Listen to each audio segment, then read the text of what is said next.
tesis itu bisa dirungkatkan dengan hanya sekedar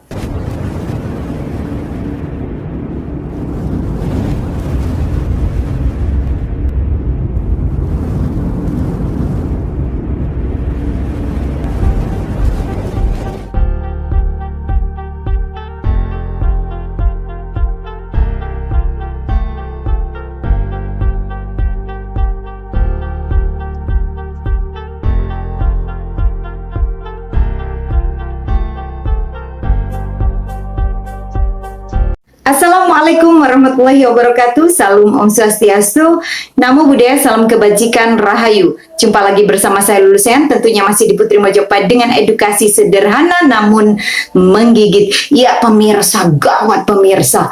Katanya nih, denger-denger nih, tesis Kiai Haji Imaduddin rungkat. Benarkah? Saya rasa perlu kita telusuri. Benar tidak sih tesis Kiai Haji Imaduddin rungkat? Apalagi pemirsa, katanya karena mimpi Gus Ishak dan mubahala yang dilakukan di pondok Gus Fuad Pleret. Kok bisa begitu ya pemirsa? Setahu saya, ya, sebuah tesis bisa dikatakan rungkat itu jika ada perlawanan yang sama, yaitu tesis dilawan dengan tesis, bukan tesis dilawan dengan pencot atau tesis dilawan dengan framing. Itu tidak bisa pemirsa, no apple to apple, begitu. Jadi untuk yang memframing tesis Kiai Haji Imaduddin rungkat dengan alasan mubahala dan alasan mimpi, saya rasa Anda harus belajar dulu ya. Mungkin ya minimal menulis dulu tesis yang nantinya biar dibaca oleh Kiai Haji Imaduddin, dan tesis tersebut saya yakin akan dijawab secara ilmiah oleh Kiai Haji Imaduddin. Tetapi ingat, membuat sebuah tesis pun harus menyertakan profil dari penulis. Bukan asal menulis begitu ya. Nanti ujuk-ujuk nggak pernah nulis, tiba-tiba membuat tulisan mengatakan tesis. No, tidak seperti itu. Jadi sekarang mereka merungkat-rungkatkan tesis Kiai Haji Imaduddin atas dasar mimpi, atas dasar mubahala. Pertanyaannya,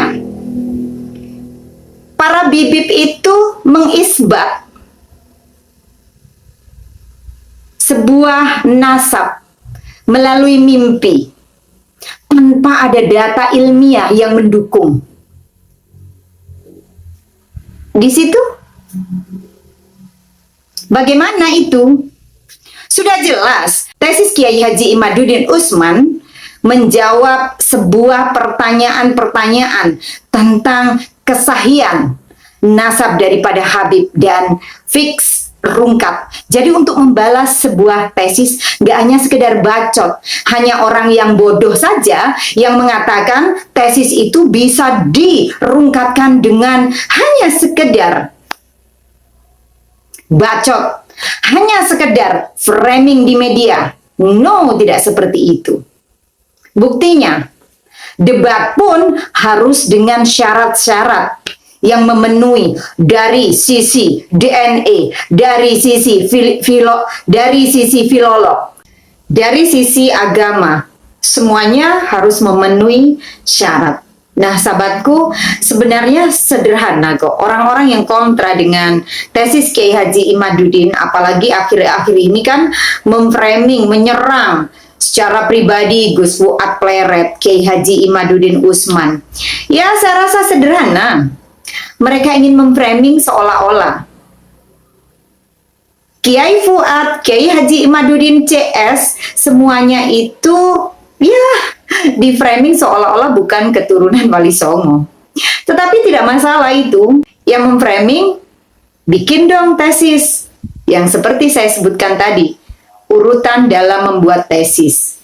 Dalam konteks pembuktian Trah Wali Songo kepada Kiai Haji Imaduddin, kepada Kiai Fuad CS, tentunya tidak hanya dengan bacot. Ya, saya tahu tujuannya itu menyerang, mempertanyakan mungkin halusnya.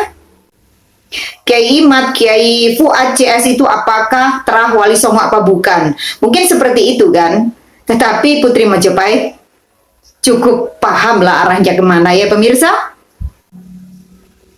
Sekali lagi saya ulang, mudah sekali untuk menjawab apakah beliau-beliaunya Kiai Fuad, Kiai Imad CS itu terah dari Wali Songo atau bukan, menyambung silsilahnya atau terputus silsilahnya kepada Wali Songo. Seharusnya yang menyerang, yang mempertanyakan, membuat tesis. Ya, kajian ilmiah seperti Kiai Haji Imaduddin Usman. Pertanyaannya mampu apa tidak? Dan ingat ya, membuat tesis itu harus dilengkapi dengan profiling, latar belakang dari penulis. Kalau Anda mampu, lakukan. Jangan seperti orang bodoh yang hanya teriak-teriak di media sosial, menyerang kanan kiri tanpa data.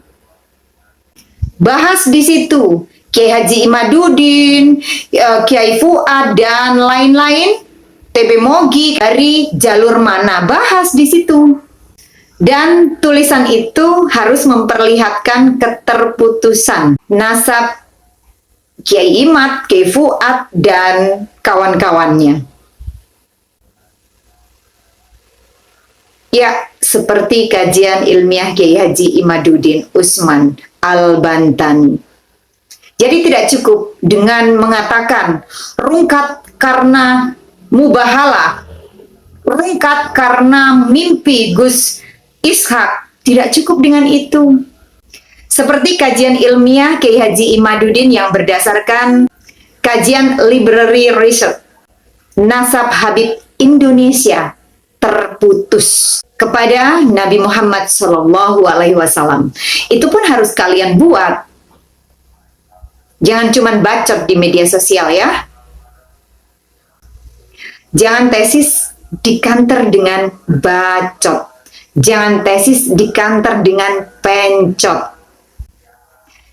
Mudah kok, sederhana kok. Kalau Anda membuat tesis seperti Kiai Haji Imaduddin, saya rasa Kiai Haji Imaduddin tidak akan keberatan untuk menjawab secara akademik tesis yang Anda buat.